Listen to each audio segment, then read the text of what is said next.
what year you born in. Okay, I'm going to tell you what your moon, your Venus, your Neptune's in. Your moon in Capricorn. You want that money, and if a woman got enough money, you'll marry her. The Venus in Aries, you highly intelligent, brilliant, very smart. And you like women that are superstars. Women that are very good at something. Your Neptune's in Scorpio. That's the eagle, you're smart. Scorpio has that sexual thing. And sex is your business. You're supposed to get paid. Now, if these women want something for free, you send them the welfare. You ain't giving out no cheese, butter, and food stamps at your house. First of all, you belong to the positive or executive group.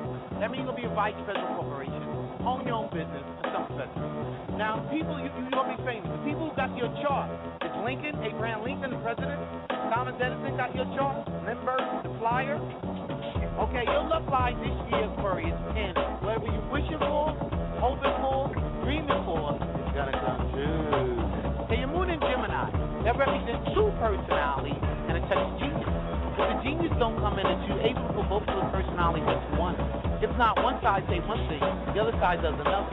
Get style, break, yeah. You a psychiatrist dream, you a talk show guest on the next. Oh, you create genius.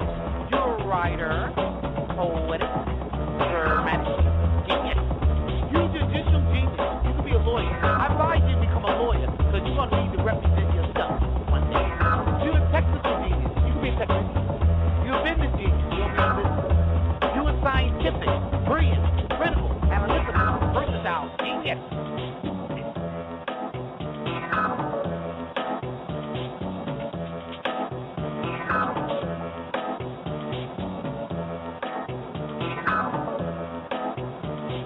Watch out for this.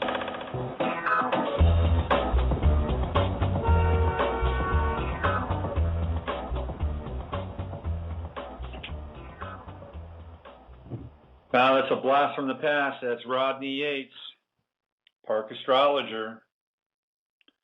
And that's from the David Holmes record, Let's Get Lost. And David Holmes, of course, the DJ extraordinaire and soundtrack producer. He's done a lot of soundtrack work for George Clooney. They're good buddies. And that was when David Holmes walked around the streets of New York City, high on LSD, recording the street life and then putting beats and textures and all kinds of groovy stuff along with it. And he encountered Rodney Yates, the Park Astrologer, and that was Rodney Yates riffing on David Holmes's chart. This is Robert Phoenix, and you're listening to Navigating the Astrological Matrix. It is 4/3. Welcome to the show. And 4/3/13. It's astrologically, we've got the moon in Capricorn. And guess what I did this morning? I did a reading for Capricorn. Go figure. Amazing how these things work. Anybody feel the tension yesterday? Wow.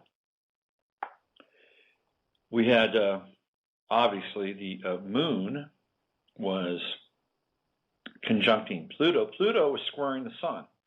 So we got and it is still today to some extent. So we got a moon-Pluto conjunction, Pluto squaring the sun in Aries. Tension in the world. And that tension can be seen across the geography of the world.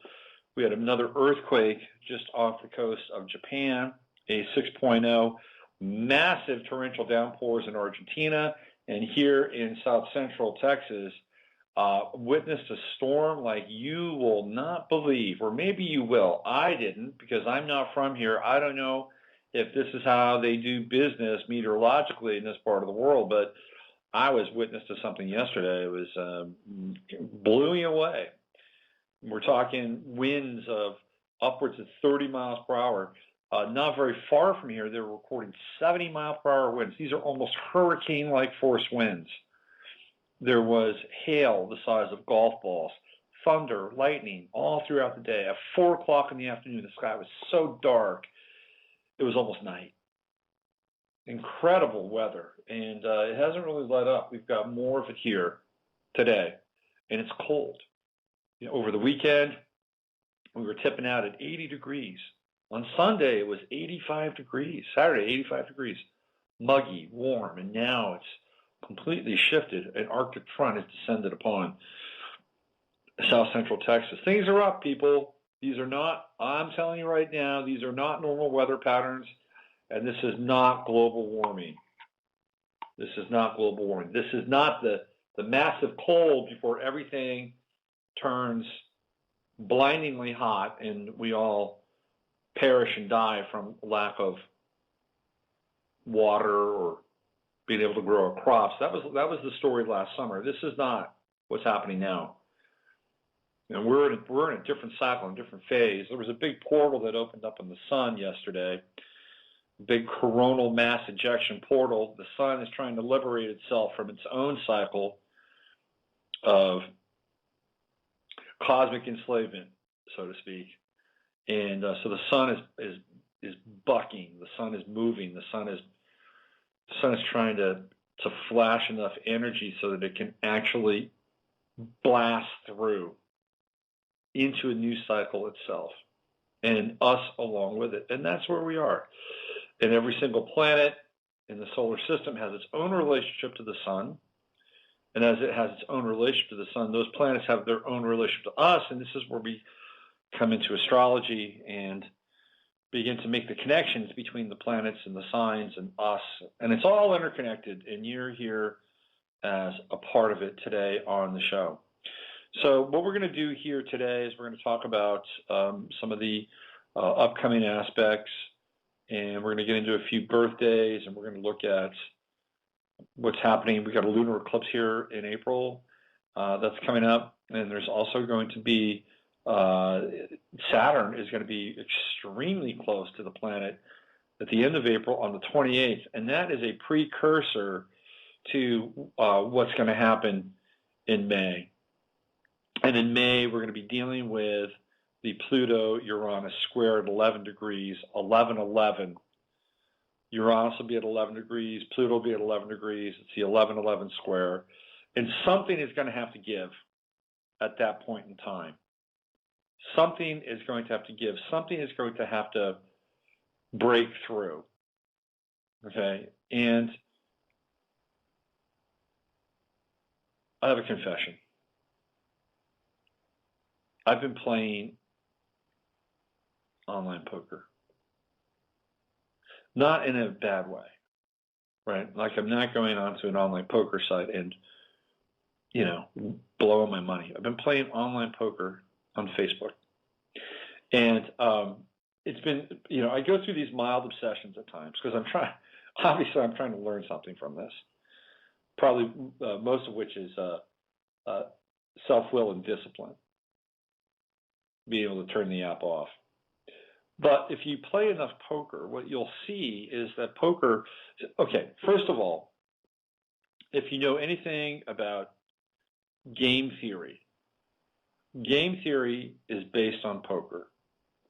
And game theory was developed by John Nash. Yeah, the guy who was featured in the film A Beautiful Mind, played by Russell Crowe, that's John Nash. And game theory was an outgrowth of Nash's poker time with his buddies. I think it was at Harvard. And game theory was related to the Cold War. And that Nash had figured out that, well, Russia has nukes, right? We don't know how many they have, but they have nukes. China has nukes. North Korea has nukes. Pakistan has nukes. How did Pakistan get nuclear weapons? That's a really interesting conversation starter. India has nuclear weapons too. So, but it really was about the United States, Russia, and China. But you didn't really know how many nukes. You didn't really know where they were, but you knew that they had nukes. So what Nash had figured out was that this was like playing poker. And that each side was playing against one another, but at the same time, they were playing, it was a competition with one another, but they were at the same time working on their own hand. So they were building their own position. And that's the interesting thing about poker, is that you're dealing with these different entities, and you're actually, by being in the game, empowering them. Because if you're out of the game, who are they playing against, right? They're not playing against you, but by being in the game, they are playing against you. So they're building their own hand. They're trying to get better with their hand. You're trying to get better with your hand, and you're trying to beat them at the same time. And this is where game theory comes into play as it relates to the Cold War. And there's a lot of bluffing in poker, right? We've got this, you've got that. You can talk shit. You can do all kinds of stuff. You can try to read your opponent. If you're in the United States, you hire remote viewers or spies or whatever that is. But there's a lot of interesting metaphors and allegories that come out of poker. And one of the interesting allegories and metaphors that come out of poker is that our system is kind of built on it. And if you're in tournament poker, what you want to do is you want to be able to wipe everybody out. You want to be the one guy sitting at the table that has everybody's chips. That is the global economy right now.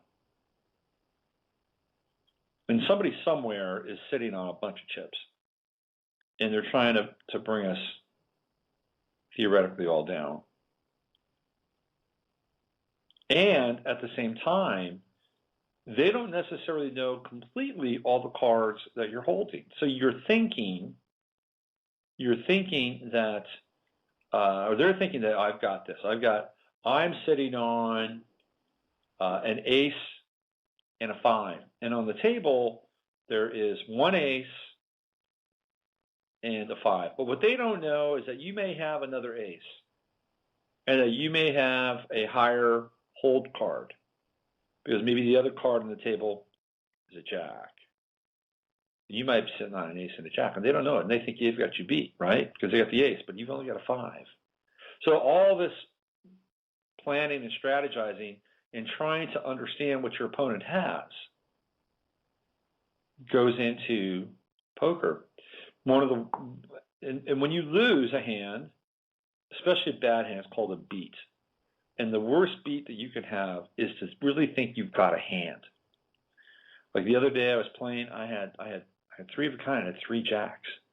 I got smoked by somebody that had a flush. And they flopped the flush on the last card. And when you have 3 jacks, you bet like crazy. You think, man, I'm going to take this pot down. I got this thing. In reality, you don't. Sometimes you do, but in that case, I didn't. And this is how poker works. And those are the bad beats. To think that you're holding the cards and you're living your life accordingly, and then that final card gets flipped, and that guy that you're playing against comes right out of left field and smokes you. So I feel like what we're dealing with in the global, galactic, cosmic game of poker here on this planet is that the card holders that we're playing against, corporations, the global governance, the people that want to start a new world order, they've got their hand and they think that they've got everybody beat. They've got the technology, they've got the media, they've got the banks, you name it, bang, they think they've got everybody beat. But they're not quite sure. They're not necessarily quite 100% sure. Because we might be holding an ace. And that ace up our sleeve is our awareness, is our growing connectivity and our ability to catalyze events through our ability to discern, discriminate, and perceive.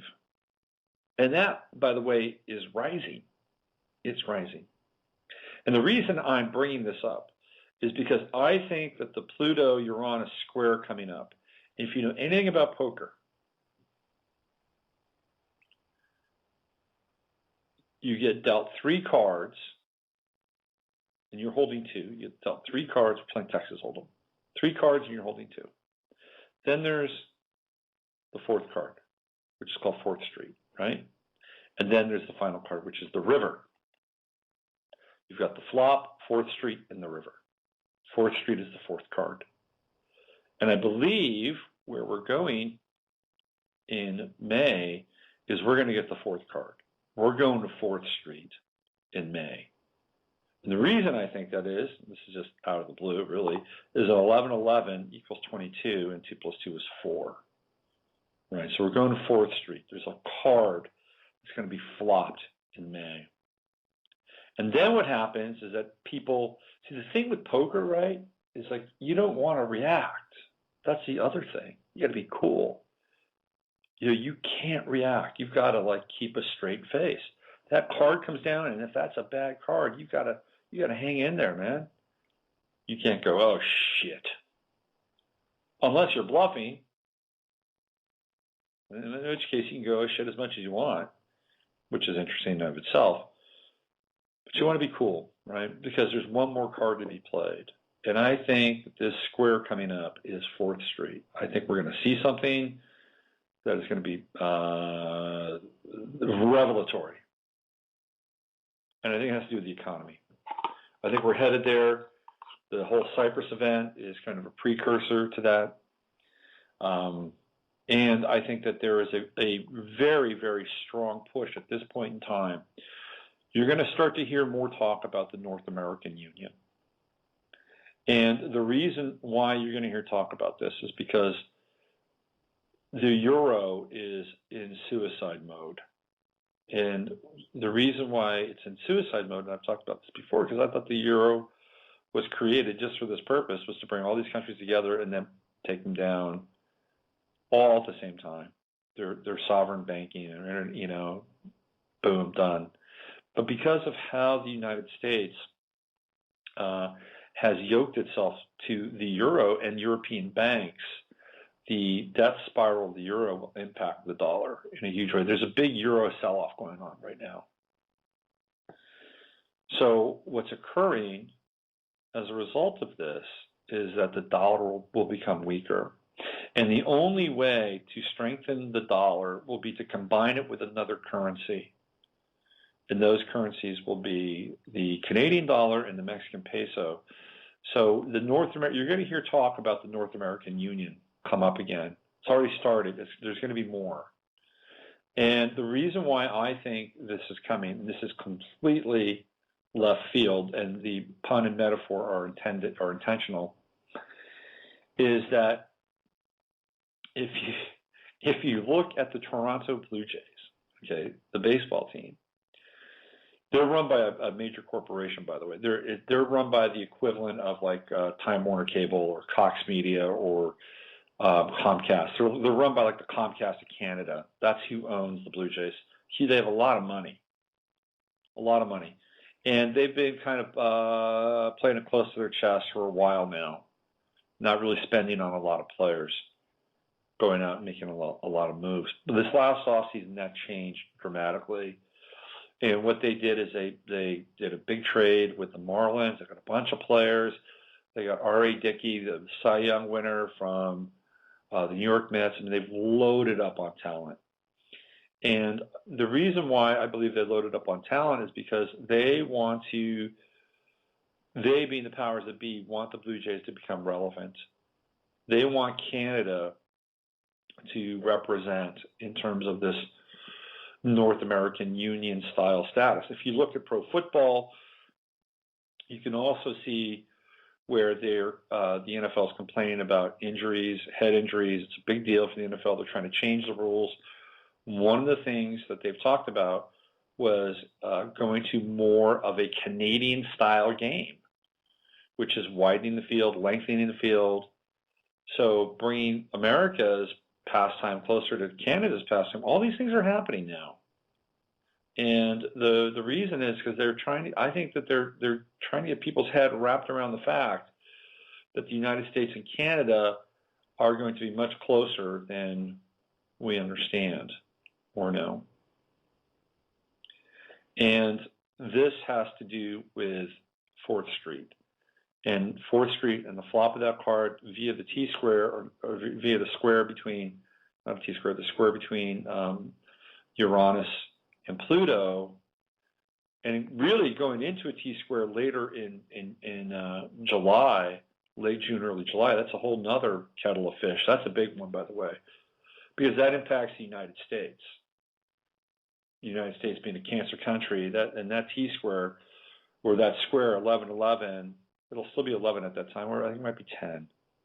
It does go backwards. Anyway, but that will impact the United States Sun, July 4th, Cancer, another strenuous time. So let's just, look at this again. I think that there's an economic event occurring in May, and then part of that economic event, or the bulk of that economic event, will include the euro. And the Cyprus event was the one that triggered what will happen with the euro.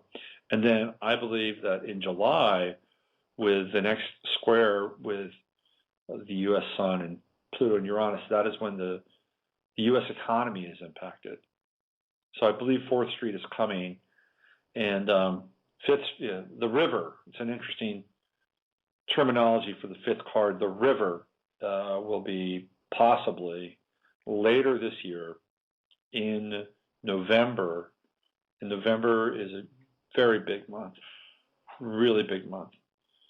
We've got the 9-9 T-square with Pluto and Uranus. We have the solar eclipse. We have Comet Scion.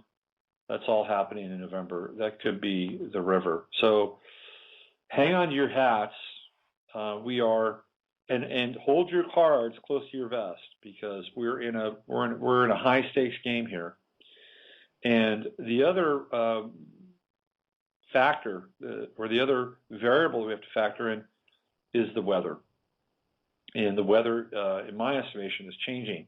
And this has very little to do with HAARP or chemtrails or anything along those lines.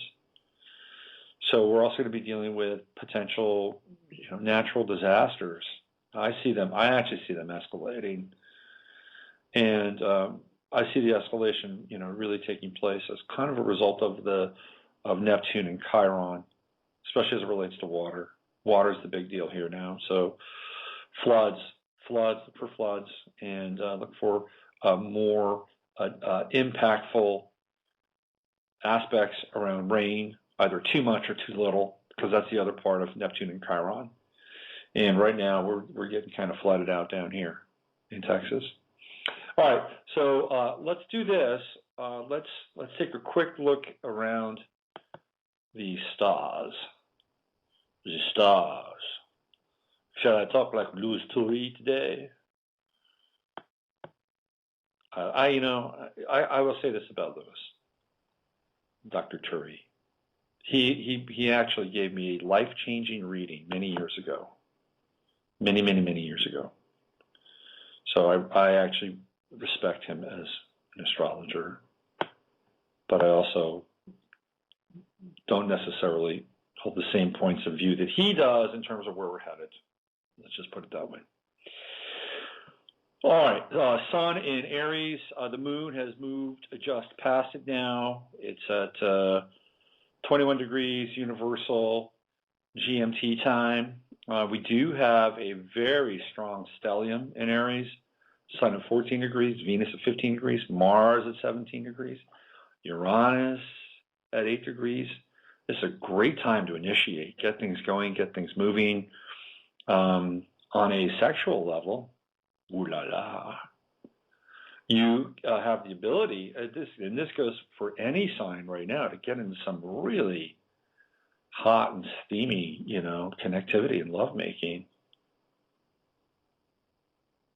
But, it's interesting. I'm working on some horoscopes right now, and one of the things I'm trying to do with the horoscopes is demonstrate new models of power.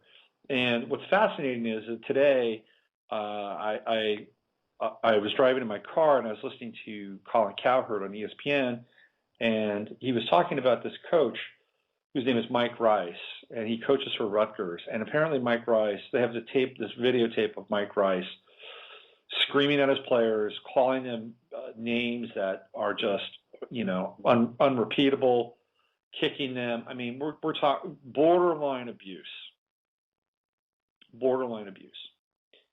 And I don't always agree with Colin, but he was talking about how in the old days, you would have these coaches like Bobby Knight and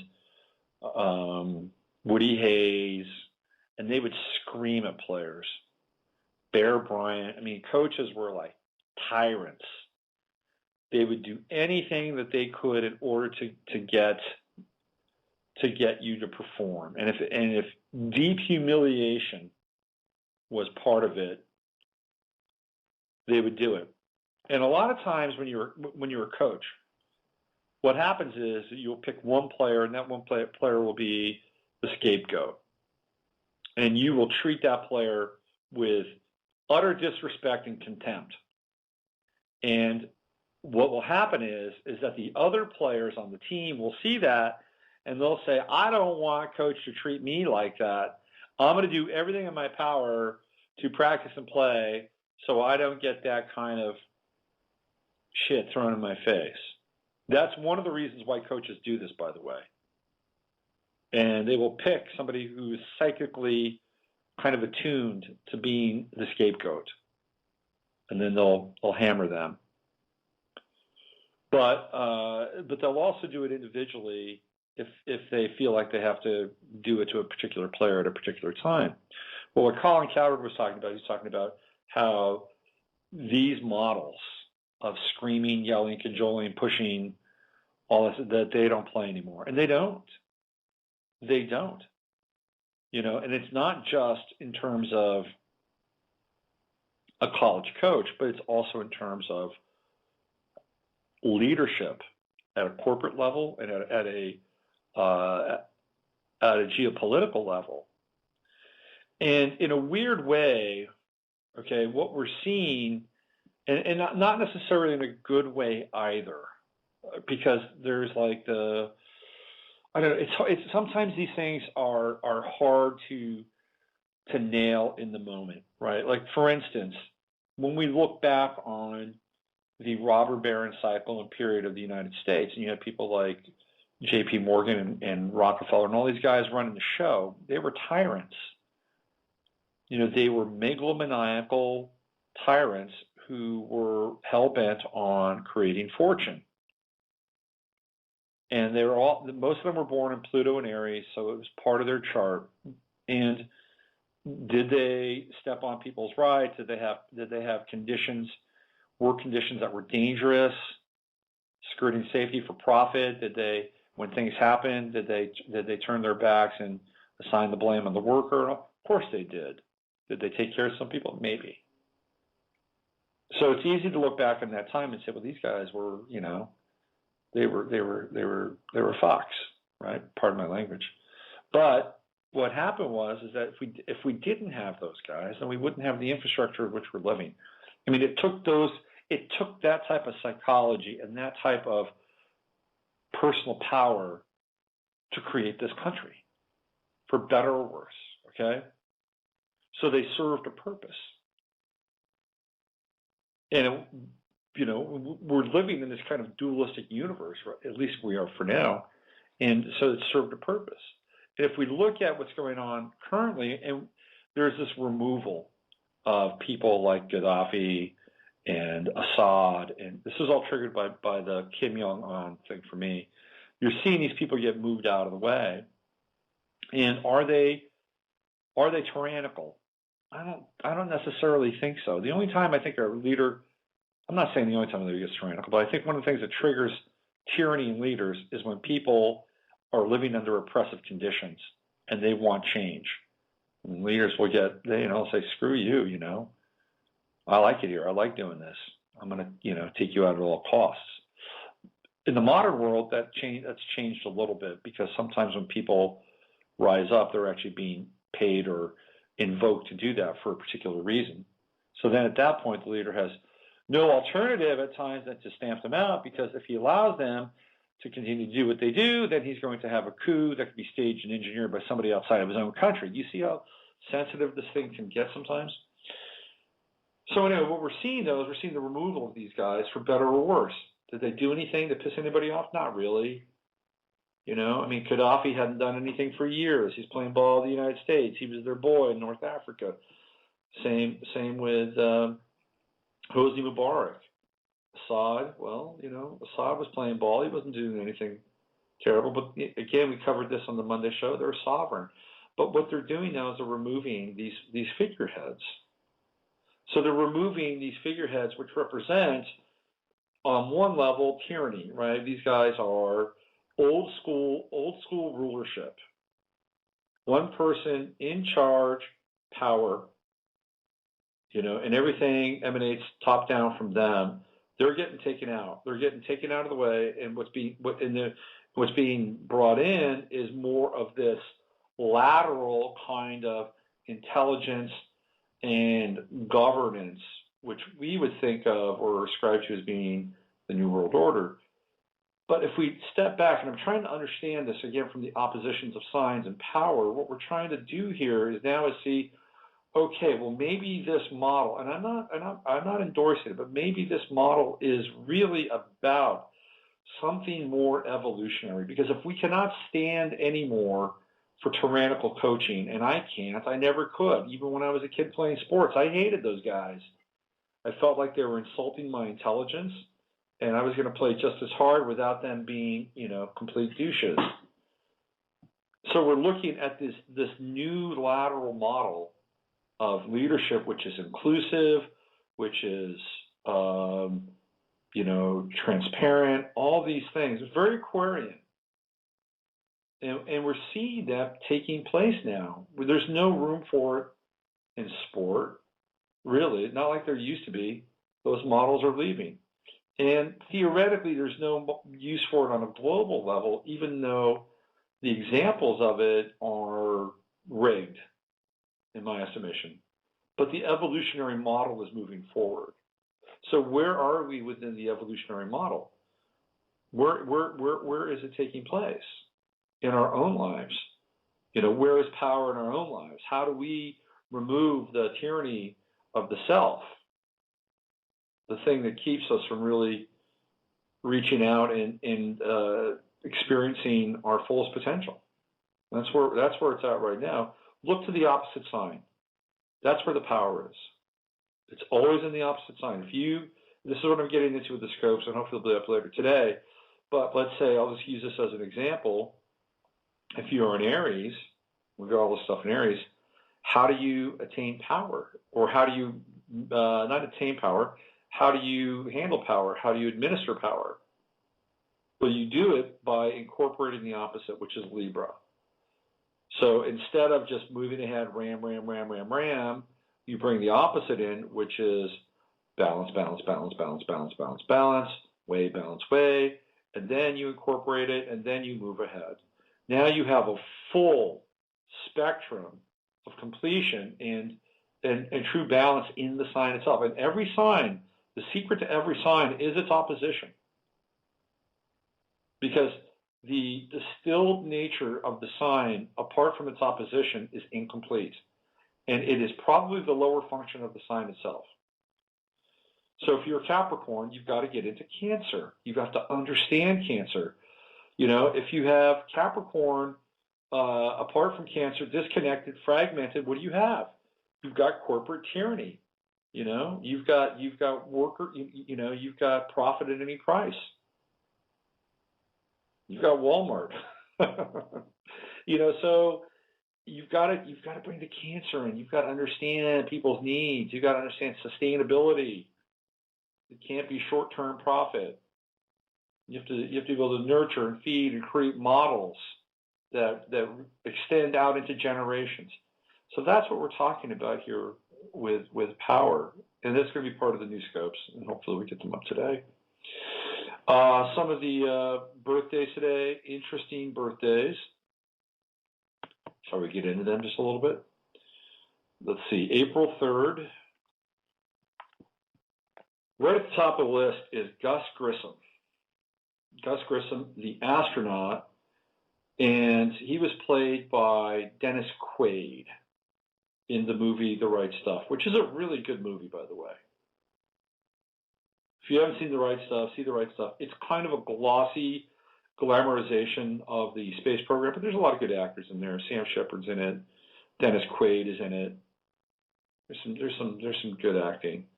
What's really interesting is, and you can search this on the web if you like, is that there's this picture of young Barack Obama, and he's hanging out on the beach.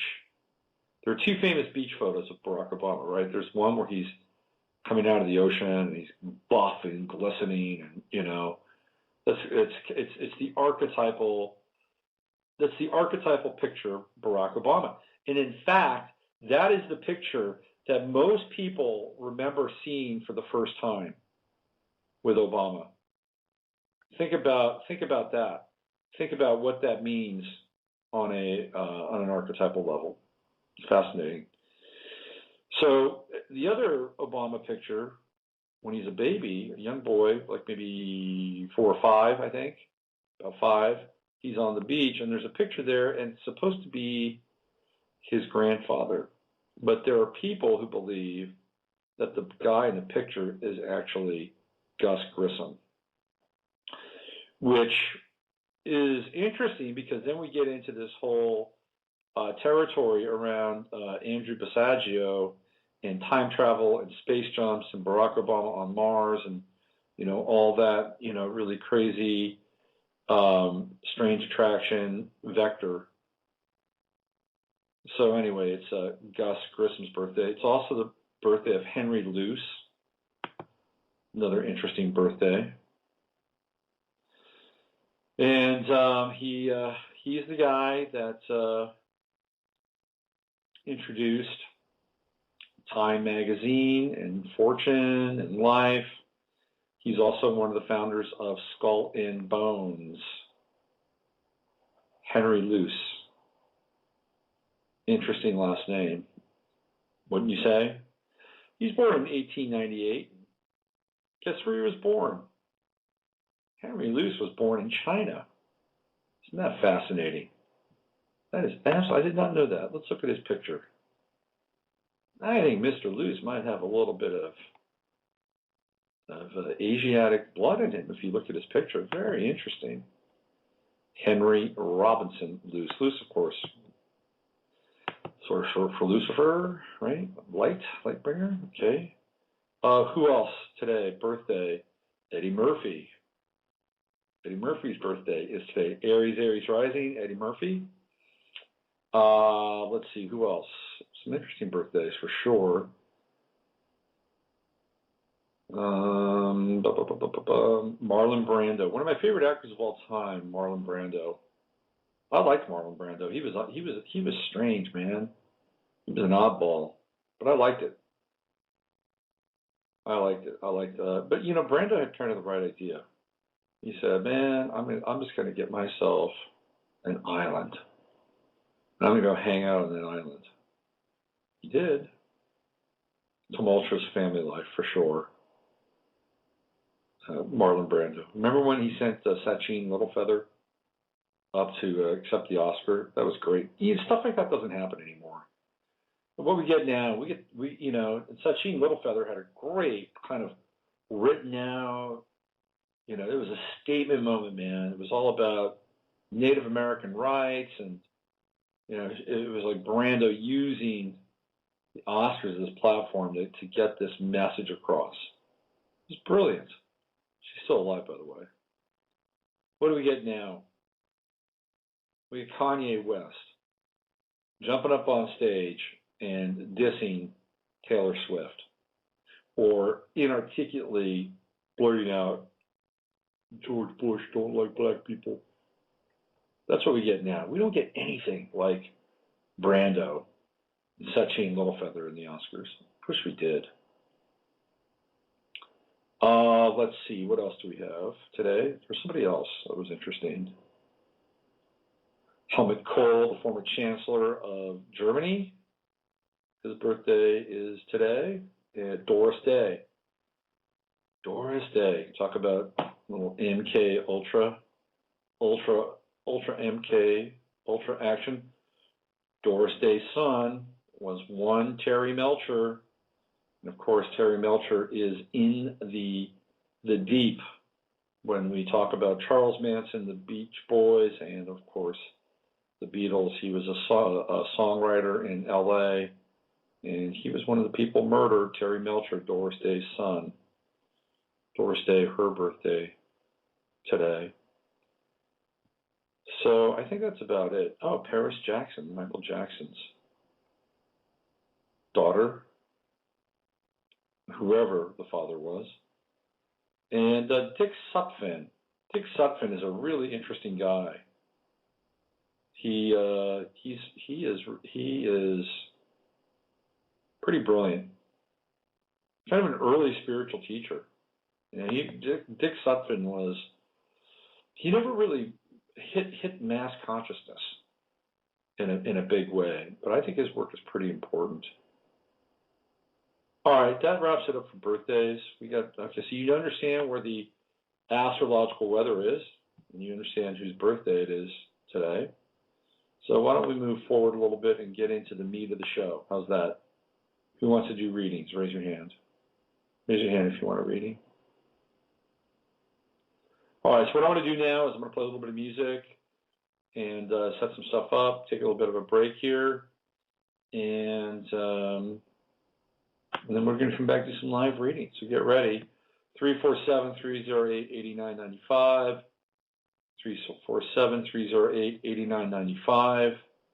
Let's play a little Charleuse. This is my good friend, Mark Daniels.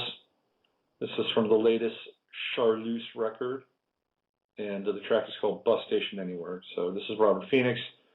You're listening to Navigating the Astrological Matrix, and I'll be back in 3 minutes and 9 seconds.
Hello?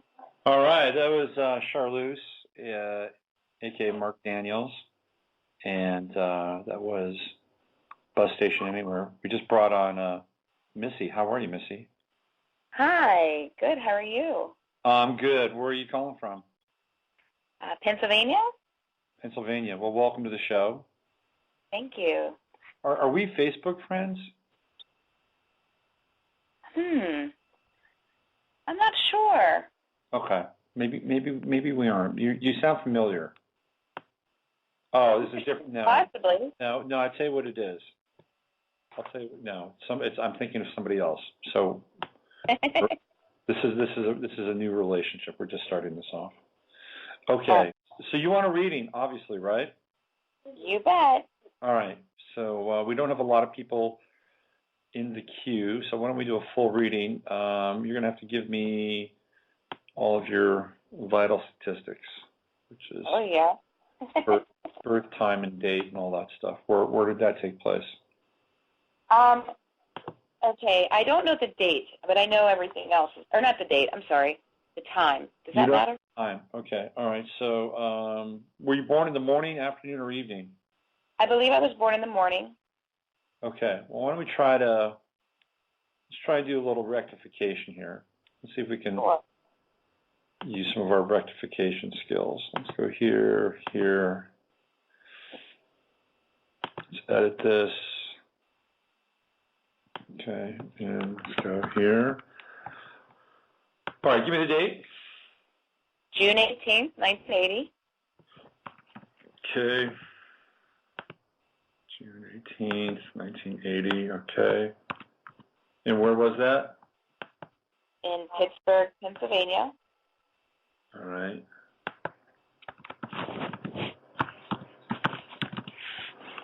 Pittsburgh, PA. All right. Do this. Do you want my birth name or? No, that's okay. Okay, good. All right. So let me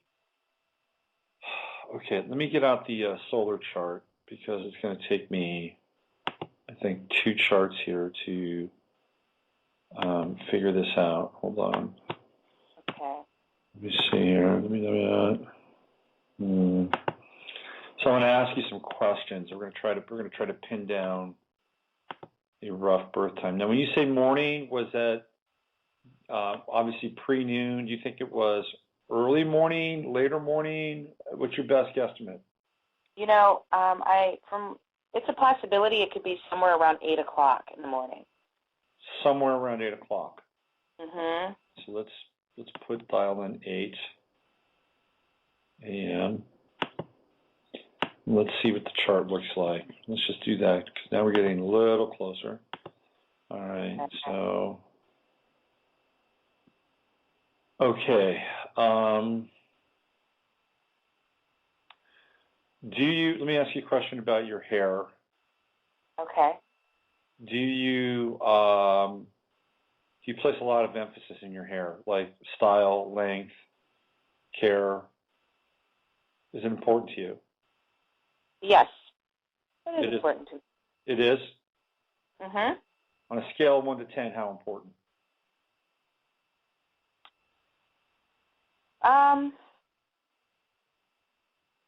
Don't worry about being vain. If you're utterly vain, it's a 10. Tell me. If it's not a 10, just figure it out. I'd say around an 8, maybe. I mean, my hair is very important to me. I don't cut it all the time, but it is the length and all that. So here we go. So the reason I'm asking this question, right? Okay. Is because your ascendant at around 8 o'clock in the morning is in Cancer, but your first house is Leo. And people that have first house ascendants tend to place a lot of emphasis on their hair. And it's if you look at Leo, the sign, it's like a mane, right? Okay. So let's take this out to say 11:20, and let's see what the chart looks like then. I mean 8:20 rather. Getting closer to the ascendant at 8:20. Let me ask you about your popularity. Okay. Are you a popular? Would you consider yourself a popular person? Are friends important to you, or do you feel like you need more time for yourself and being more exclusive and kind of alone at times? Where do you weigh in on those two? Friends are very, very important to me. Sometimes more important than anything else. But I do like when I get depressed, I do like my alone time. So. Okay. So the reason I ask that is because based on the time, 8:20, that puts you right at the edge of Cancer rising, 28 degrees, almost a full first house of, well, it is a full first house of Leo, but not the entirety of Leo.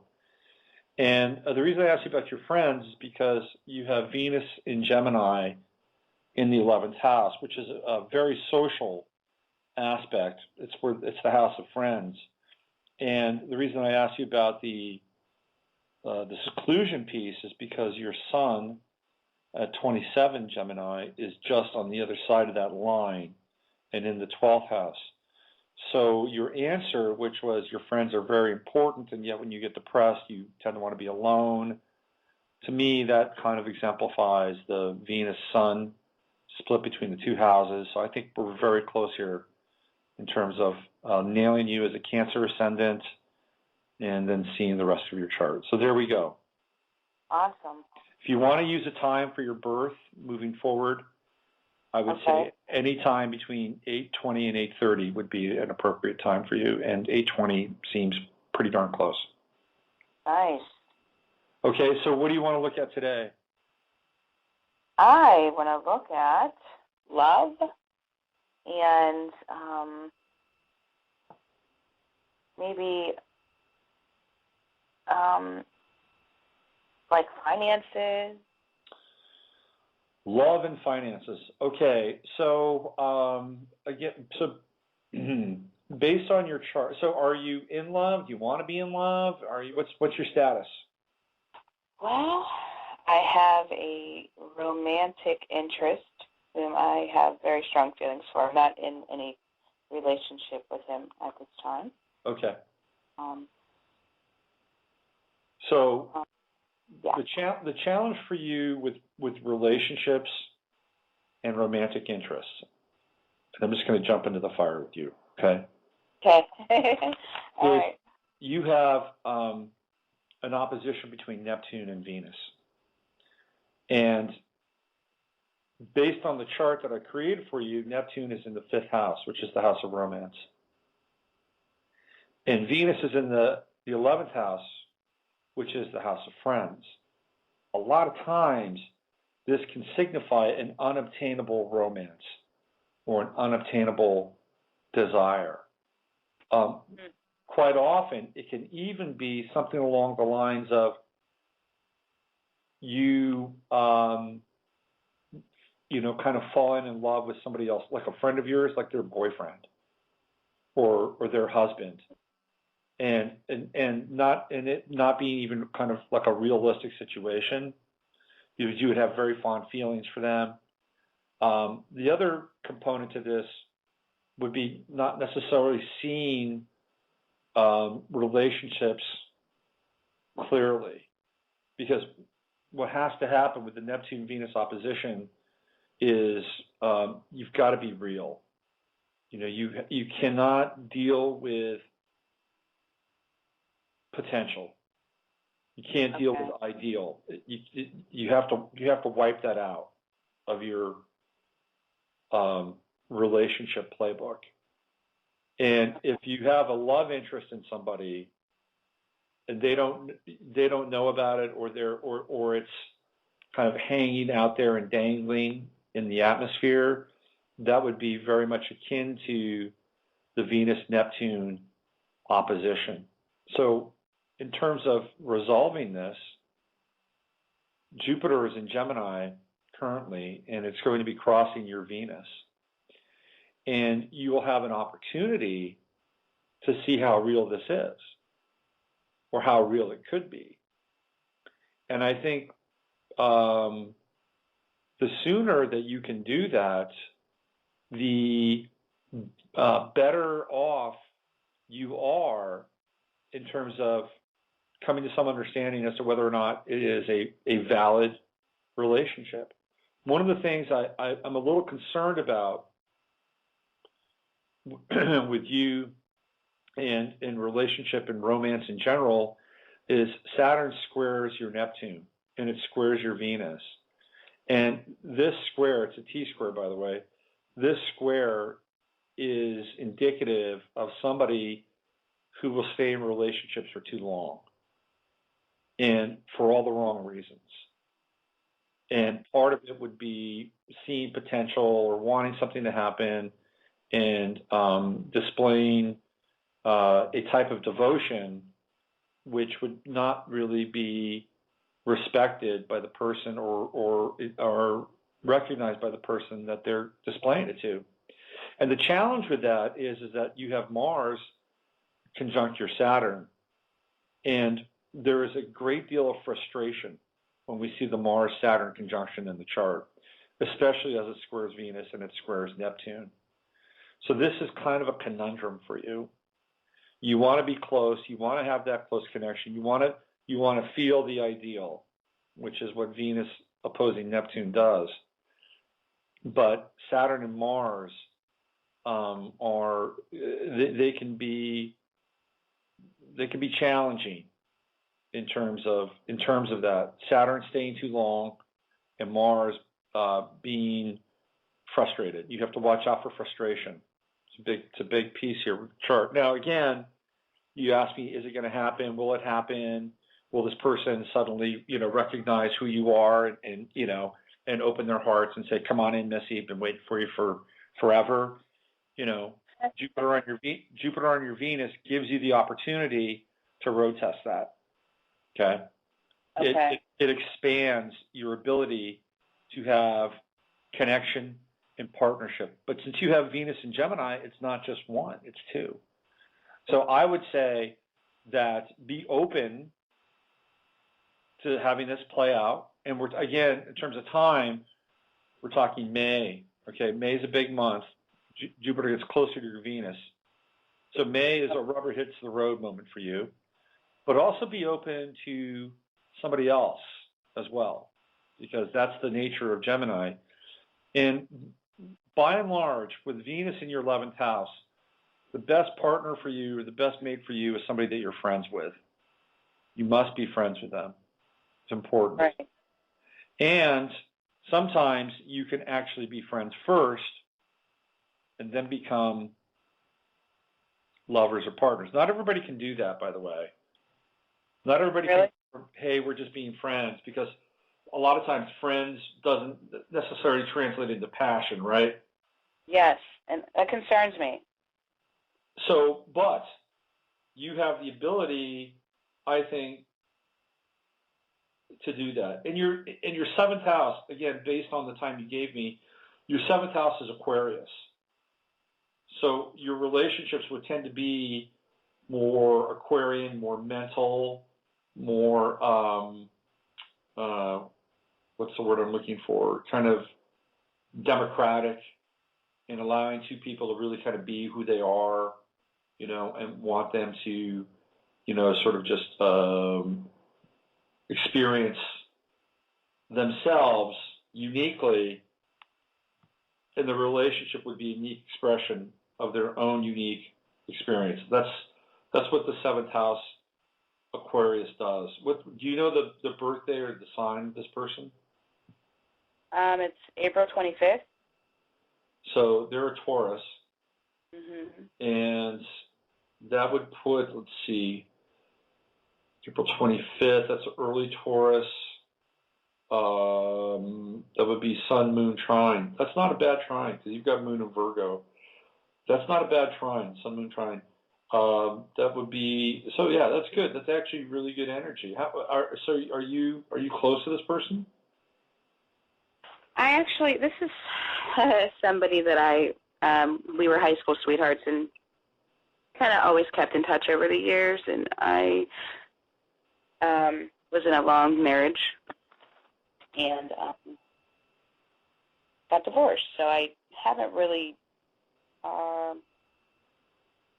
yeah, we're close, but we're not friends that talk every day like that. In proximity-wise, how far away or how close does he live?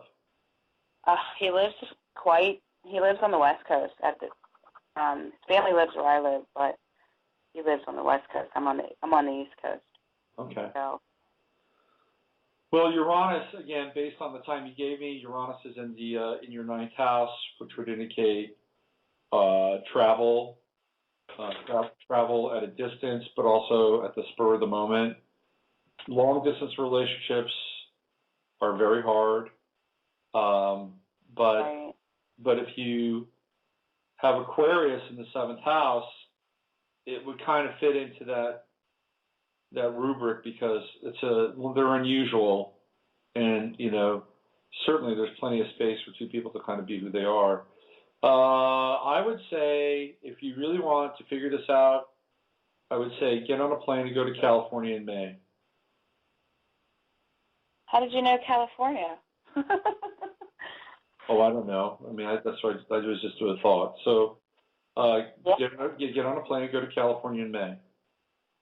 Test the reality of the relationship. That's Jupiter. That's on Venus. Then you'll know. You will. Again, because if you're talking distance, right? I mean, look at the distance, the separation between Neptune and Venus in your chart. They're all the way across the chart. So it's across. It's like across. It is the Venus-Neptune opposition being played out across the country in your chart. Wow. So what you have to do is you have to go to Venus. Go to Venus. Get out of Neptune. Go to Venus, and do it during the Jupiter transit, because then you'll know whether or not it's for real. And if it isn't for real, then you figured it out. Right. And you can say, hey, look, I don't have to stay with you. I can get a hotel room, but I'm really interested in reconnecting with you. And there's no expectations here, but I'd like to move this from a voice contact, and I'd like to, just see you and make this just a little more real in my mind. And then, let the chips fall where they may. That's my advice. Wow, that's interesting. It's interesting how I don't understand all the different things of astrology yet, but I would have to say that you pretty much nailed it. So, very interesting. Again, May would be highlighted, and if you search for airfare now, you can still get a pretty good deal. Don't wait too long. Okay, and I have one more question. Spiritually, as far as like psychic gifts, that type of thing. Yep. Can you figure that out? Well, sure. I mean, I can give you kind of my best guess around, your ability to tap into them. You have Mercury in Cancer, which Mercury in Cancer is a very intuitive. Cancer rules, and it's a water sign. So anybody who has Mercury in a water sign gets very deep sense impressions. And each one of them, each water sign has kind of a different axis and a different manifestation of how they deal with that energy. Cancer tends to be intuitional, instinctual, anything related to the body, nurturing, care. It's always something that the Mercury in Cancer individual will be able to hone in on. So when you care about something or care about something, your intuition and your psychic sense will be heightened. Okay. Yeah. And also because Mercury is in the 12th house for you, that's again based on the time that we worked on. That's Pisces house. So you have a Mercury in a water sign in a water house, which makes you kind of doubly psychic.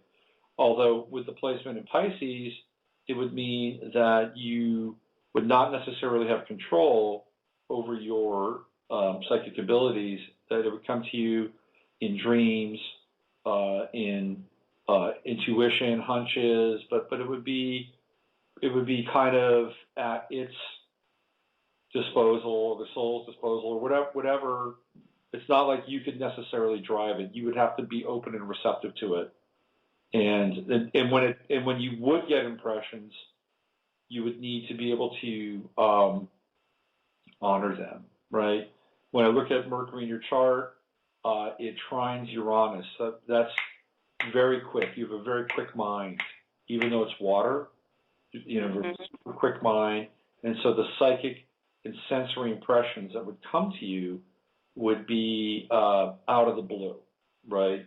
Like you, I mean, theoretically, you could, if you were like a classic psychic, you would be sitting there talking with somebody over a cup of coffee. It wouldn't even be like a client or anything, but it'd be a cup of coffee, and all of a sudden you pick up on all this information from this person, bang, bang, bang, bang, bang, just like that.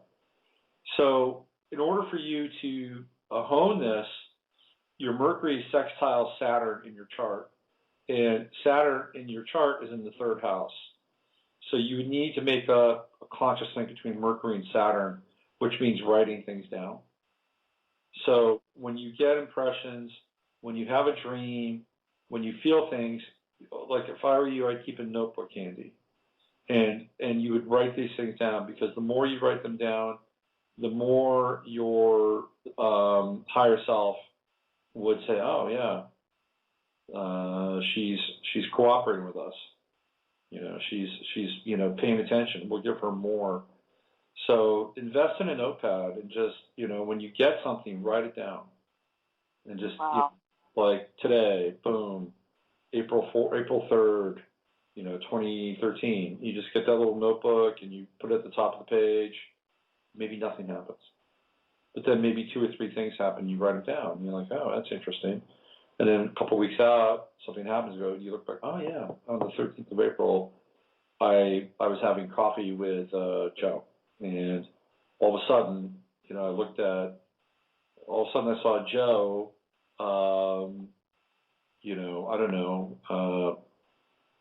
having a cramp while he was on vacation in Barbados while he was swimming, and he was going under. Maybe I should tell Joe about this. Maybe he should have some more folic acid in his diet or something like that. You know what I mean? So if you just need to pay attention more. If you want to build your psychic sense, which I do think you have, you just need to pay attention more and make it concrete. Okay? That's the story of my life. I mean, that is exactly what happens to me. I have all these things. I wanted to be able to guide it, and I can't seem to do that, but it happens at the weirdest times all over the place. Even like medium situations have happened to me, but it's so like out of the blue. Do you know what I'm saying? Like it's all out of the blue. I mean, I see it in your chart. I know exactly. Yeah. But if you get a notebook, and because Saturn's in your third house and it's in Virgo, so you've got to take notes. Okay. And the more that you take notes, the more concrete the experience becomes for you. Okay. Okay. All right. I got to go. Thank you so much. All right. Thanks for calling in. Thank you. Bye-bye. Bye-bye. Okay. So just to let you know, this is what I do for a living. Okay. This is how I make my income. I am a practicing astrologer. And what you heard just now in that reading is, what you would get on a full basis, on a 60-minute or more basis. So if you'd like to book a reading with me and have an experience like that, you can go to my website, robertphoenix.com, and find out more about that and how to do that. So what we're going to do here is a lot of people on the line today. We've got about 50 minutes left in the show. What I have to do now is, tell you what I'm going to do is, hopefully Pamela or Pamela, you're listening.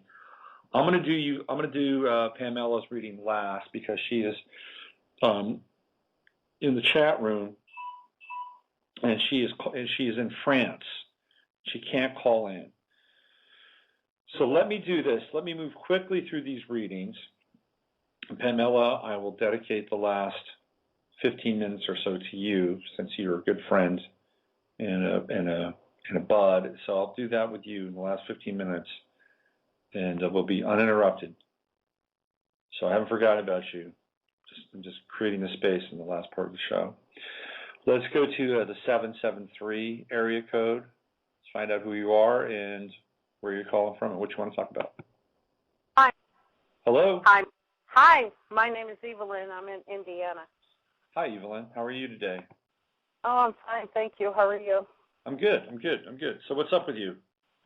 Well, I was, this is my first time calling in. I did listen to a portion of your show once before, and wow, you're beautiful.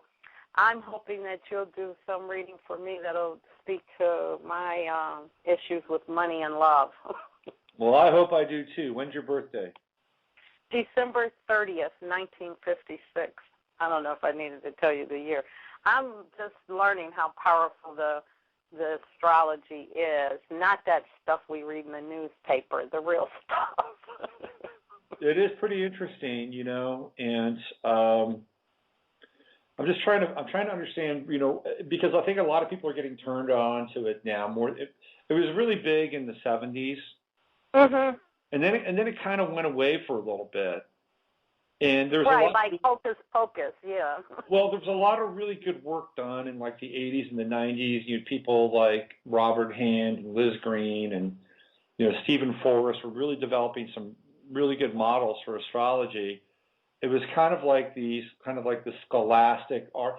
Astrology went from being like this kind of pop psychology and Sidney Omar and stuff like that, and then you had some really serious people get into it and kind of take over where Dane Rudhyar and some of the early, great astrologers of the early 20th century were doing, and those works became kind of the foundation for the third wave of astrology in this country, which I think is what we're experiencing now. And Neptune and Uranus, I think, have a lot to do with that. What time were you born? 1 o'clock in the afternoon. Okay. And where did that take place? In Chicago, Illinois.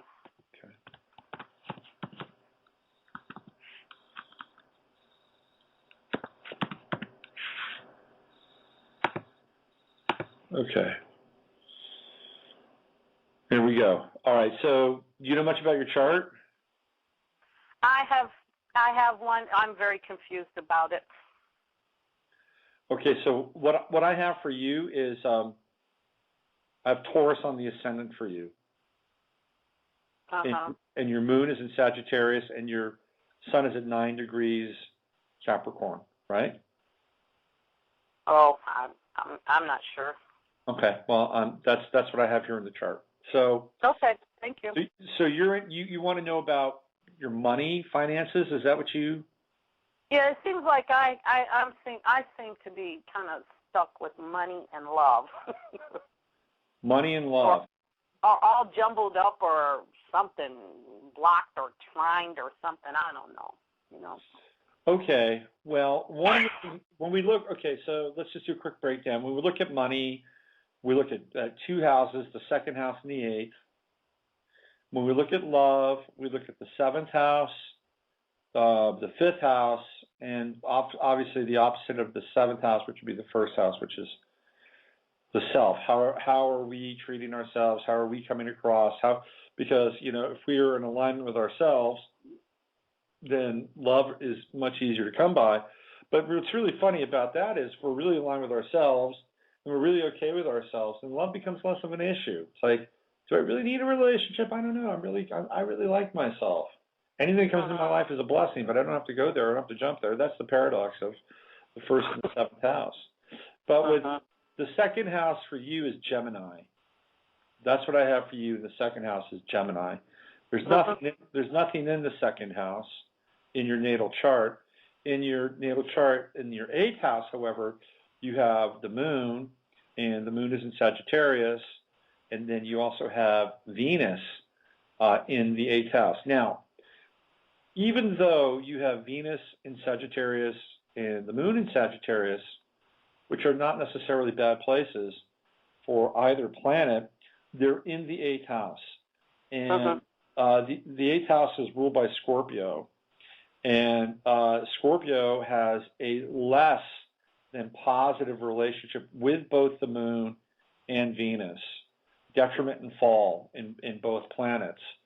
So you have what's called accidental detriment and accidental fall. And in the 8th house is other people's money. And it has to do with banks, credit unions, Wall Street, investment houses, any of those things that we associate with lending, or even to some extent, what we inherit. It could be legacies. That's the 8th house. And when the moon and Venus show up in the 8th house, the motivation around money can tend to be quite unclear, especially when it's in Sagittarius. Moon in Sagittarius wants to be emotionally free. The moon in Sagittarius wants to be able to emote and express, and that's in any way, shape, or form, whether it's through love or whether it's through the expression of truth, which is something that Sagittarius is very invested in. Moon in Sagittarius in the 8th house, you would be the type of person that would have deep insight into somebody's character, or deep insight into a situation, and it could happen very quickly, and you would sort of blurt that out at times. You would be blunt, emotionally blunt at times, especially if you sensed that somebody was not in alignment with their own personal truth, for lack of a better term. Your moon squares Jupiter. Whenever you get into a moon-Jupiter square, especially when you're dealing with money and moon in the 8th house, you wind up dealing with like expenses that just hit you out of the blue. Like, let's say you get your tax return, and your tax return is $2,500. Well, 2 weeks later, you've got your water heater in your house goes bad, and all of a sudden you shell out for that water heater, and you said, "Oh, I just had $2,500." Well, your water heater is $2,000. And it's like, man, where did that money go? That's part of the Jupiter moon square. That's the downside of it, is having money and having resources and then them going away. The upside of it is that you'll have them. I think for you, part of the challenge is not necessarily being, like, for some people, money is this really pragmatic thing. Like they've got to like have a plan, they've got to have a ledger sheet, and you're a Capricorn, so you would kind of relate to that on some level. But really, your relationship with money is much different. Your relationship with money is probably closer to your relationship with faith. And the more faith that you have, and I'm not talking about willy-nilly faith, like going out and spending something or spending money wildly, because the moon Jupiter square can also indicate overspending or living on credit. But if you have faith that you will get what you need, then what you're doing is you're activating the moon in the 8th house. To a certain extent, you're activating Venus, which, by the way, you've got a great fire trine in your chart, with Venus trining Mars and trining Uranus in the 4th. And so you have the ability to manifest, but I think for you, the wonky part or the screwy part is you have to reorient your relationship to money so that it includes faith. And sort of the more faith that you have, believe it or not, the better your money situation, or your ability to attract money, or your ability to have money come into your life will become. And the less faith you have, that's when it gets, I think, a little tricky for you. And again, the faith that I'm talking about is not in an overspend mode and thinking, well, if I get this, I'll be able to do this and I'll be able to pay for it in 6 months. It's not quite like that. For you, with your chart, I would not buy anything if I didn't have the money to pay for it, either immediately or not far after that. You don't want to overextend yourself with the Moon Jupiter square with Moon in the 8th house. Now the good news about and I did that twice. I started 2 businesses. Oh boy, and I lost my shirt. Yeah, you can't do twice. that. And Yeah. it was really, it's been awful the last like 10, 12, 13 years because I've started these business ventures and they sucked up all my money and just really did throw me out of balance in terms of how I felt about money. Yeah, you can't. So for you, because the Moon in Sagittarius is very optimistic, and you've got a tremendous relationship with Pluto in your chart. You've got Moon trining Pluto in your chart, so you can regenerate. You can bounce back.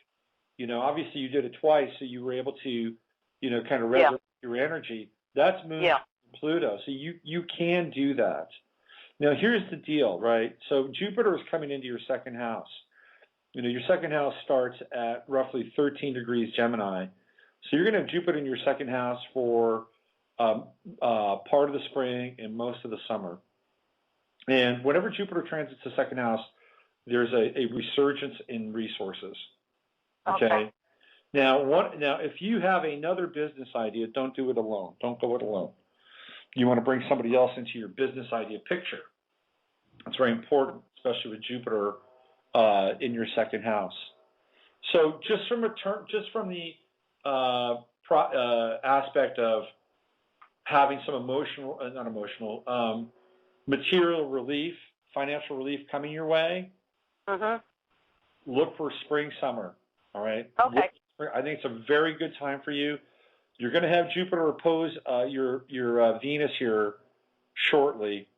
One of the things that you want to watch out for with something like that is you need to be careful of, like, for lack of a better term, sob stories. People coming to you and asking you for money. Either through relationship or through children. Be careful. Be judicious. You may be able to help them, but don't overextend, because I feel like you're going to have some more money come your way in the next couple of months, and then people are going to want some of that. They're going to ask you for either a loan or some help. And maybe you can help them a little, but don't go hog wild and feel sorry for people, because that Venus and Moon in the 8th house can be a little vulnerable. Venus more than the Moon, by the way. So anyway, so you're going to get some money, and what you do with that is up to you. Jupiter's going to be moving into your 3rd house in August, September, and then when that happens, it's going to be there for a while. So anything that you can do at that point that will combine Cancer and Mercury, which is the 3rd house ruler, Gemini, then you can begin to ride that Jupiter wave a little bit, and that's anything having to do with writing, public relations, feeding people, taking care of people. A great Jupiter 3rd house transit would be somebody who's like a restaurant consultant, who goes in and helps restaurants or something like that, or a health consultant. So you're going to have a nice ride here with Jupiter. And when it gets into your 3rd house, communication, writing, studying, what kind of a skill do you have that you can teach people? Well, I'm a nurse, and I teach nursing students. There you go. Bingo. That's what I'm talking about, okay? So when Jupiter goes into your 3rd house, figure out a way where you can boost your earning potential by teaching more or sharing more of what you're doing.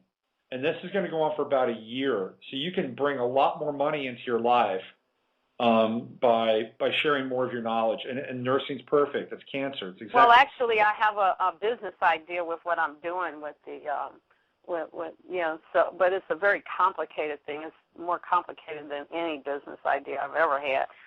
And of course, I'm having the jitters about this. You know, I lost my shirt and almost lost mine twice before. And when I did these business ideas before, I was very optimistic, and I just knew I was going to, hit a home run and make money. And I ended up losing my shirt, and then I wanted to commit suicide both times, Yeah. I'm serious.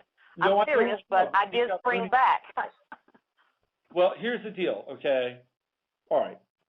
And then we're going to move on to the next call. But if you manage the money part well, and when I mean manage the money part well, that means that you keep everything in check, right? Because you're a Capricorn, you've got to be able to to keep it in check. And if you keep everything in check, and you keep your expenses really low, like bare minimum low, and you and keep your budget really, really tight. And the other thing too is, I think not going it alone is important. That you need somebody to help you, and maybe it could be a really high-powered accountant, Okay. or something along those lines. Say, look, I need a money manager for this project. That's what I need. I need somebody on the money side that can work with me so that I can launch this thing. And as long as it has to do with teaching, nurturing, nursing, caring, whatever that thing is, you'll be successful. Trust me. Okay. All right? I thank you so much. Hey, you're welcome. Take good care. Blessings to you. Thank you. Blessings back. Bye-bye. Bye now. All right. So, boy, where did everybody go? I had a full queue, and they're all gone. I'm sorry. I take too much time for these readings, don't I?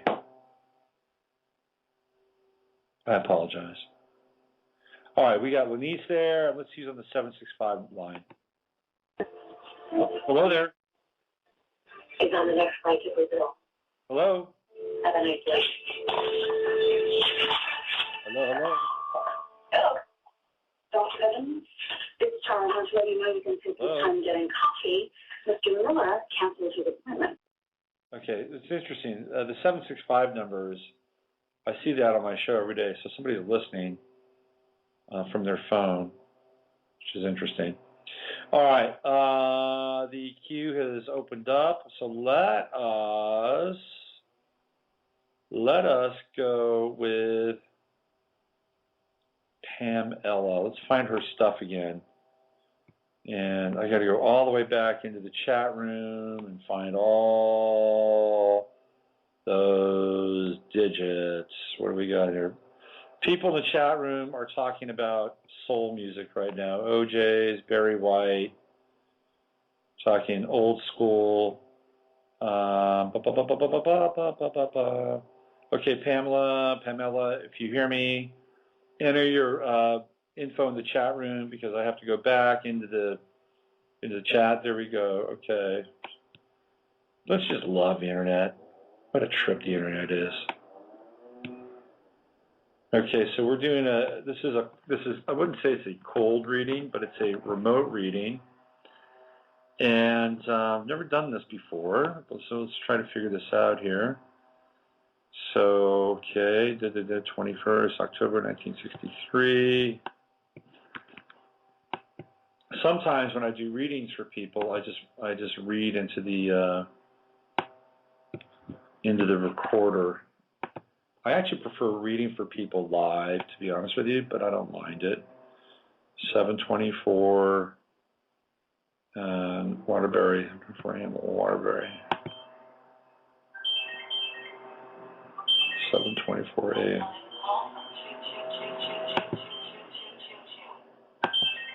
7 a.m. Let's see. Hold on a second. All right, Waterbury, Connecticut. We're almost there, folks. Bear with me. Bear with me. Waterbury, Connecticut. By the way, did everybody notice that the UN passed its new gun laws? It should be very interesting. Speaking of Connecticut. All right. Here we go. We got, let's see. Let's just continue. Here we go. All right. So universal time.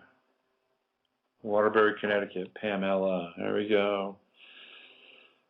All right, so I have no idea how we're going to do this, but let me just say to our dear friend who is living in France, let me just check the time here just to make sure. I want to make sure everything's cool. I need to, hold on. I know we're putting a kind of a grind in the show here, but hold on a second. This is going to be an important moment in radio history. You're here for it, so don't go away. Let's see what we got here. Message from 9016. Let's see what we got here. Come on now. Now I got to scroll through all of these charts. By the way, I've been doing readings all morning. I finished a reading, just to let you know. I finished a reading. There she is. 5 minutes before the show. 5 minutes before the show. I finished that reading. So let me just show the chart. There we go. Okay. Let me just make sure I've got the right time. One more time. And extended settings. And because I don't want to blow this. Automatic time zone. There we go. All right.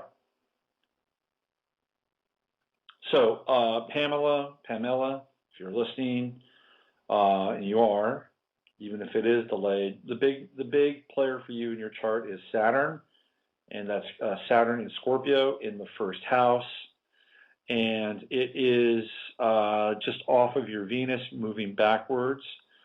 And by the way, you have a yod, a finger of God in your chart, from Jupiter to Pluto, Venus to Jupiter, very important. Uranus is also playing a major role with on your Jupiter and the quote-unquote finger of God. So this May, when Uranus is at 11 degrees, next year Uranus gets to 12 degrees and will be in exact conjunction with your Jupiter. And that would mean a radical shift and reassessment with what you do for a living. Why are you here? That is the big question. Why are you here? And what are you going to do about it? How are you going to put your own personal imprint and touch onto the world, right? You've got your true node up in the 9th house in Cancer. It makes sense that you are living abroad. Completely understand that. Uranus is going to challenge that just a bit at 11 degrees and square your true node. So you're going to be asking yourself, do you still want to live abroad? Is it okay? Do you want to be where you are? Can you do what you need to do in the place that you're doing it? Will you move again? These are all very important questions because there's something here about meeting your mission. Now, the true node is the place where you need to be, the new place you need to go. So living abroad is where your true node is at. It's fine, being in France or wherever you're abiding is it's fine because that's where you find out who you are, away from where you came from. So you're wherever you are, as long as it's not the United States or Waterbury, Connecticut, you're in the right place. So, but Uranus though is demanding in some ways that you reassess, what you're doing with your life, because you're here to have a very unique, specific purpose. Jupiter and Aries. You're a Kickstarter. That's what you do. You're here to live your life in a way that is, it's certainly revolutionary, but it's revolutionary around work and healing and service. So you're here to find out what your own personal unique touch is around that, and Uranus is going to make you a little more agitated as a result in trying to resolve that.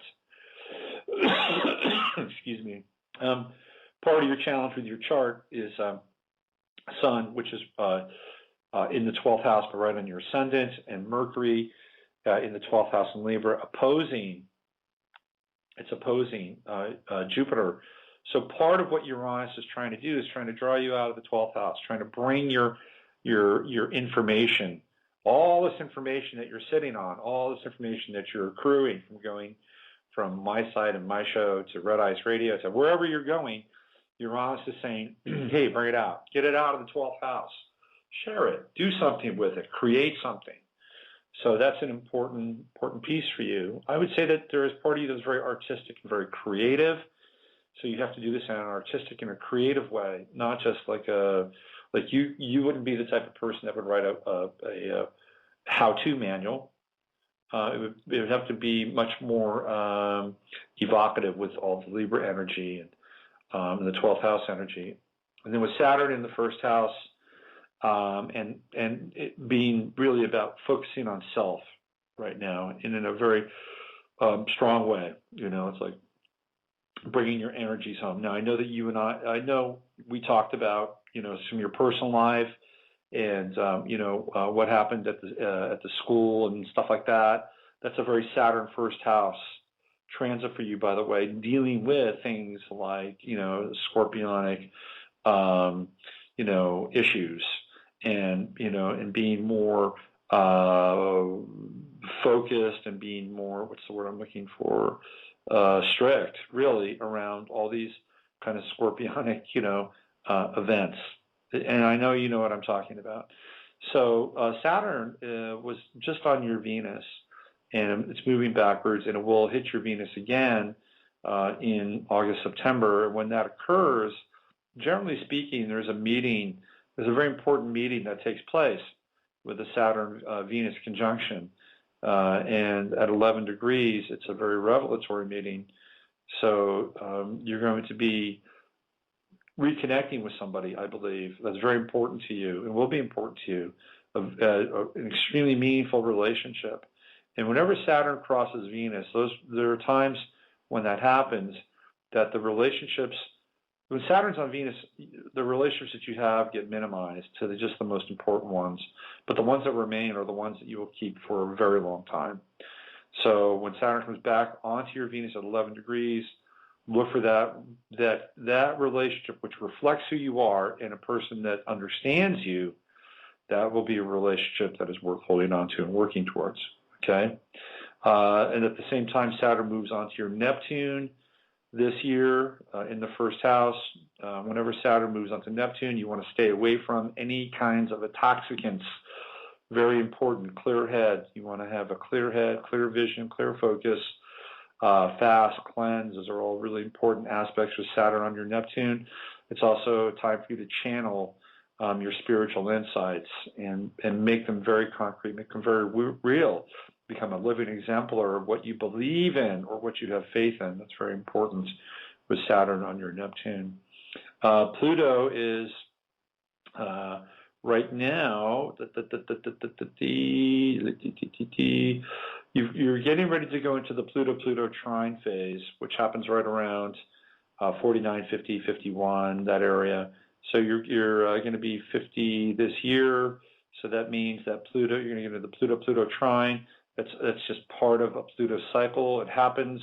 It's kind of like the second wind in life, and it helps you get set up for the sort of the back third of your life and making sure that you have the right tools and all the energy that you need in order to be able to, at some point retire even. So you've got the Pluto-Pluto trine. Pluto's in your third house, and whenever Pluto's in the third house, it's things like writing. So I would also suggest that you take up some form of writing during this time, and it would be really, really good. It's writing, communication. Who knows? Maybe you start your own blog during this Pluto trine. Pluto's also going to be squaring your natal Jupiter. So again, there's this strain and stress on who are you, what do you do, why are you here? And I guarantee you by the time Uranus finally moves off of your Jupiter, and by the time Pluto moves at 13, 14 degrees, which will be 2014, by the way, actually 2014, 2015, you'll be on the track and you'll know exactly what you need to do, right? Okay. One final piece, Uranus is at 11 degrees. It goes back to 9 degrees. You've got a Uranus moon trine going on in your chart as well. And that can be really interesting as it relates to spontaneous attraction and affection. So keep your heart open. It could be a very very interesting time. Jupiter transiting your 8th house that's always a windfall. Anytime Jupiter goes into the eighth house, it's just money and resources coming at you. And it's been there for a little while. It's not quite, it's going to be there until June. So continue to trust and have faith that you're going to get exactly what you need. It's going to be opposing your moon right now, your Jupiter-Moon opposition. And we talked a little bit about that with the last caller, Elaine, but it was flipped. Her moon was in the eighth house and Jupiter's transiting her second house. So we have kind of a reverse here. And part of the Jupiter-Moon, that's what I'm looking for, dynamic, again, has to do with the situation that you experienced not long ago over there in France. And again, you know exactly what I'm talking about. So look for more resources to come towards you. Jupiter's going to be transiting your ninth house when it moves into Cancer. And that would be a really interesting time for you to maybe take some classes and get some training in something, but it would be more like university class. So keep your mind open towards that end. Okay? All right, if you want to, obviously we can have more of a little bit of a Skype session or texting or whatever and flesh more of this out if you want to. Okay, Chiron return. I can't say goodbye without doing the Chiron return. That's happening for you. It's in the fifth house, and for you, Chiron is about love.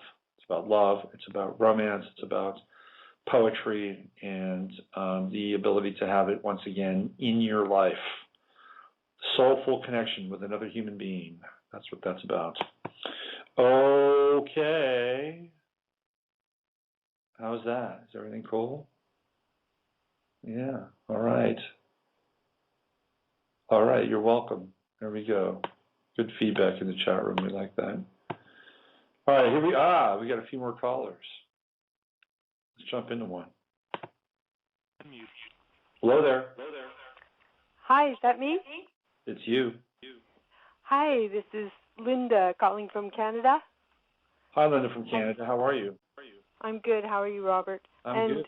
For the chat room's benefit, this is Gates. Yeah. Oh, yeah, of course. Sorry. Yeah. I get into this little trance sometimes, It's like, who the hell are you? What's your name again? Oh, yeah, you. Oh, you, of course. Well, I mentioned in the chat room that my bike got stolen this weekend out of my backyard.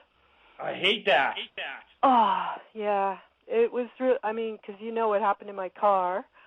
So I was so happy to have my bike out of storage and have that transportation. But the fence was being fixed, and for one night there were boards missing from the fence, and somebody walked in and took my bike out of the backyard. So upsetting. I'm just so sad because I love my bike. I hate that shit. So I don't want to keep you. I mean, I could so talk about my Neptune because I just seem to be having these Neptune square Sun events. My Sun is in the third house, and Neptune's been squaring it, and all these vehicle things have been happening. Crazy, huh? I know, and you asked me at one point, what's the lesson? What do you think? Why do you think this is happening? I don't know, except that with Neptune, you've got to spiritualize, right? Apparently, I nobody likes to lose things. Nobody likes to let go of things, especially when it's really not your fault on some level, right? Yeah, it just seems so unfair. Yeah, I get that, totally. Those are the kinds of things that really grind down people's faith. Yeah, right. So I guess, you get a chance to work your faith. Yes, yeah. Massage my Neptune.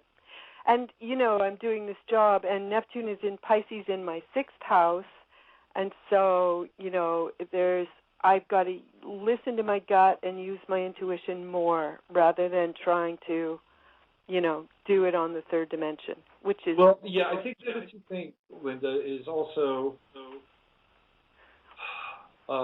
you're very similar to me in a lot of ways, I think. And one of the things that we tend to do is we tend to All right.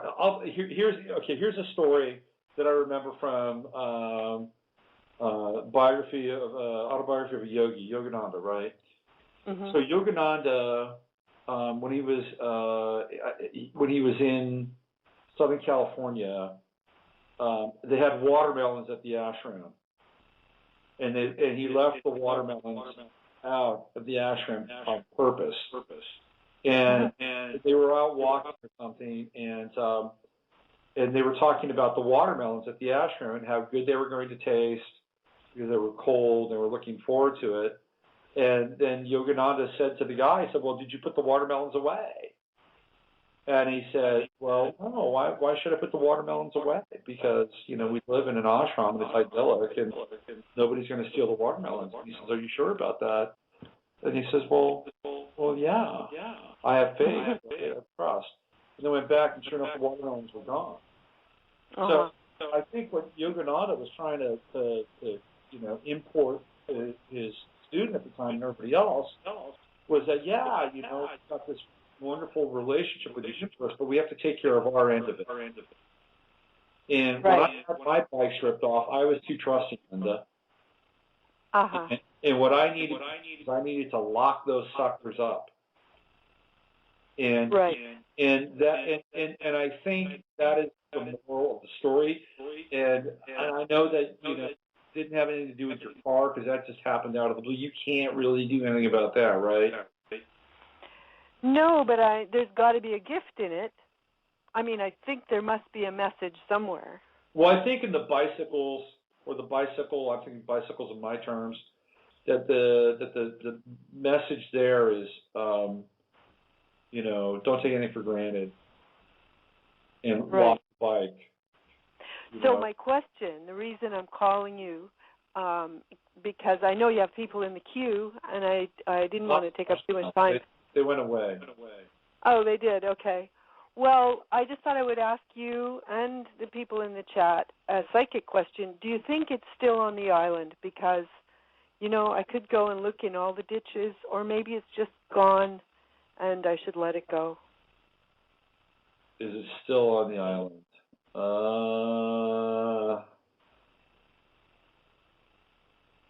I get no for some reason. Okay. I get no, but I tell you who you need to ask in that chat room. You need to ask Gloria. Okay. Gloria will figure that one out. I could do that. Okay. I remember one time. I have another friend, Linda, who got her bike stolen.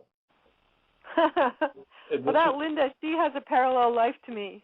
And this was in Richmond, and this was many years ago. This is about 10 years. Is she the one who did house sitting and?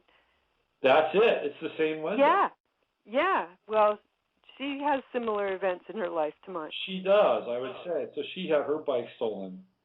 This was in Richmond, and Richmond is a real high crime area. There's lots of drugs there. And she said, she calls me Robbo. She said, "Robbo, I had my bike stolen." I said, "Yep, somebody just smoked your bike." Oh. And unfortunately, this is what happens because bicycles they're like rings, and they take bikes and then they do things to them and they take them out of the area and then they resell them. Right. So I'm assuming if it's not off the island, it's not close either. So it could be in a different part of the island. Okay. Yeah. Well, this is a very small island. Ask Gloria. She's good with stuff like that. Pardon me? Ask Gloria. Yeah, okay, I will do that. Okay, I'll let you get on to the next caller. Okay, well, I tell you what, Linda. Yeah. Seems like you keep going down. You went from a car to a bicycle, right? No. Try walking? Well, I'm just thinking maybe when you get your rollerblades. Yeah. Make sure you wear elbow pads. Okay. All right? Will do. Hey, you know what I think you should get? Seriously, in all seriousness? What? I think you should get a scooter.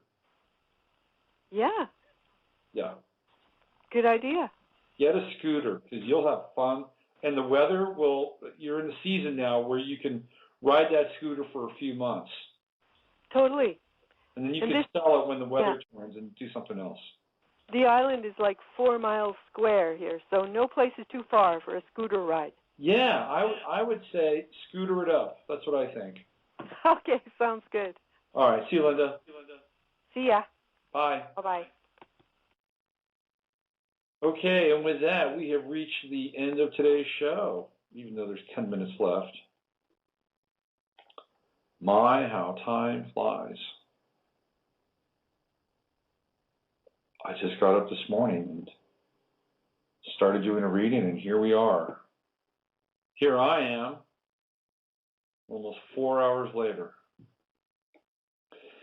My website is robertphoenix.com, and you can find out more about what I do there. I'm working on some horoscopes. Hopefully I'll get those up for today and that they're meaningful for people. You can also find me on Facebook, on Twitter. On Twitter, I'm Robert Phoenix Dude Max.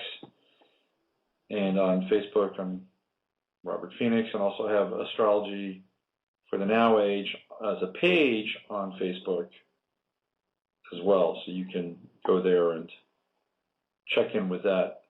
It looks like, well, I know for sure we're going to have Sarah Nash on Friday's show, the first Friday of every month, 30 minutes at the beginning of the hour. It's myself and Sarah Nash talking smack. And then after that, I'm hoping that Jay Widener will join me on Friday's show. He's already agreed to be back on the show. He confirmed that today. Well, hopefully it'll be Friday. If not, I'll probably try to talk to him before Friday and then record our interview and have Jay on the show. We'll talk about what's happening with the UN Arms Treaty, the handgun ban, which is really what we're talking about. We'll talk about Korea, Kim Jong-un, and some other, weirdness that's taking place in the world as we experience it. So Sarah Nash, possibly Jay Widener. It's going to be a good show. Don't miss it. Be there or be T-Square or something like that. You've been listening to Navigating the Astrological Matrix. I'm Robert Phoenix. If you want a reading, come to me. Come to my site. If you're listening to this show via the podcast or the show itself, I have a show special, $66. That's the number, 66. My readings are normally $98. I'm taking $33, $32 off the reading. If you listen to this and hear this on the show or the podcast, that's what you get. And I've had some really great response from that special, so it's a way for you to get acquainted with what I do beyond the show. Okay? All right. So why don't we go out with a little, how about we go out with some Tibetan bell music? You guys want to go with some Tibetan bells? Let's do that. This is Nancy Wolfe Hennings, and the track is Ascension Bells. This is from the release on Celestial Harmonies from many years ago. One of the first New Age records. Ascension Bells. This is Robert Phoenix. I'll see you on Friday with the Farcast.